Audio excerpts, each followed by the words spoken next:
Amma moo ani isinitti agarsiisuu barbaade yookiin WinRAR jedhama. WinZip yookiin WinRARiin kuni bifa ittiin daataa keenya yeroo dheeraaf vaayirasiin akka na xiqqoon goonee kaawwachuu dandeenyudha. Akkasumas iimeelii adda addaa attachmentii adda addaa yeroo walii erginu daataa baay'ee yeroo walii erguu barbaanne ibsuufidha. Innis maal isinitti fakkaate? Ankoo kompiitara korraatii kunooti as kana jira. WinRAR jedhama. WinRARiin kuni ana ofii koo nan qaba as keessaa nan qaba.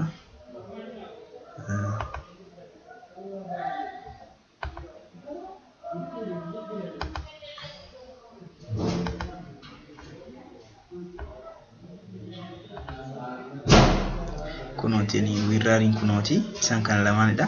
Tokko isaanii irratti kilik godheen install godha. Installation isaa arraa fi isinitti agarsiisuu barbaachisanitti fakkaatu. Kun immoo Google irraati WinRAR yookaan WinZip jettanii versionii barbaadan download gochuu hin dandeessu. Kun immoo amma akkaataa kanaan immoo mee zip godheen waa tokko zip godheen isinitti agarsiisa. Fakkeenyaaf amma ani suura keessan seenaa suuraa kanan qaba. Amma suura kana bifa zip ta'een keewwachuun barbaade jecha akka daataan kun na jalaatii hin bittinfamnetti keewwachuun barbaade asan dhufa add to archive jedha. Qenna optionota kana keessa amma rariitti immoo zipiitiin kaa'uun barbaade. Amma fakkeenyaaf zip gochuun barbaade eessattan zip godha folder keessatti zip godhuun itti hima browserii kam keessatti browserii kana filadheera already keessa gashadheera. Kana booda zipping godha.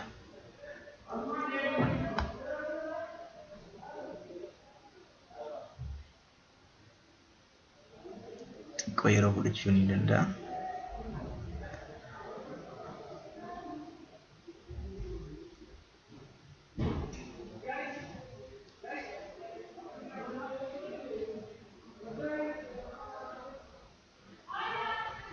Okay, mesti sirba lagi baca tu mana ni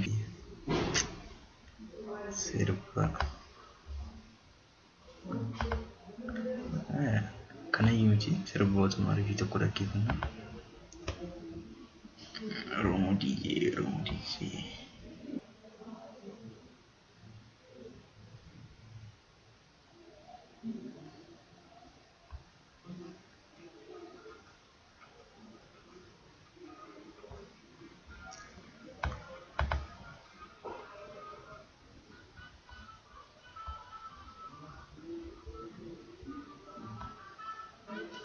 Nutu murubera.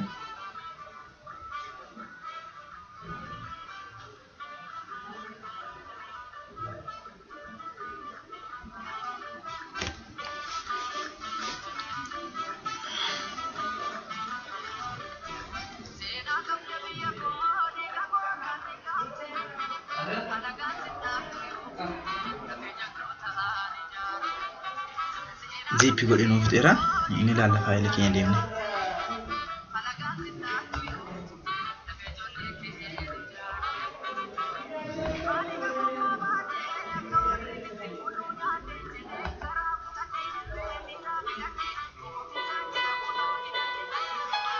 Ifaan bilbilaan kaachisa. Ana amma faayila keenya ilaalame kana keessatti zip godhee kunooti.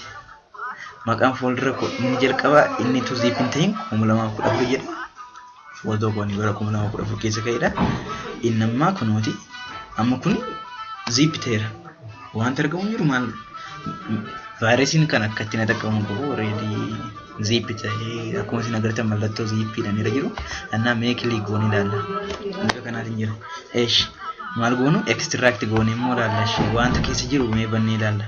Kunooti. Kun suurota kana keessa jira. Annaa maal gochuu qabna? Kana deebisnee bakka duraatti deebisuuf maal gochuu qabna? Extract tu jenna. Eessatti extract goona achuma bakka ammaatti.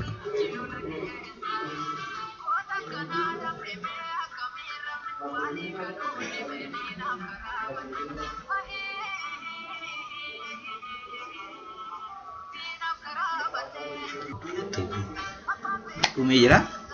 Nuyi ni ilaalla. Kana jechuun waan barbaadu. Kana faayilli keenya deebi'ee as nu beeku kanatti nu taa'e. Kanaafuu wanti guddaan amma nuti gochuu qabnu raarii kana daawwachuu godhaatti daataa ittiin iimeelii attachmentii adda addaa walii ergitanii kompiitara keessan akka daataa keessan akkasiin ziippii godhaati walii ergaa tokko vaayirasii irraatii walaba ta'ee daataan keessan akka isin galu godha. Inni lammaffaa immoo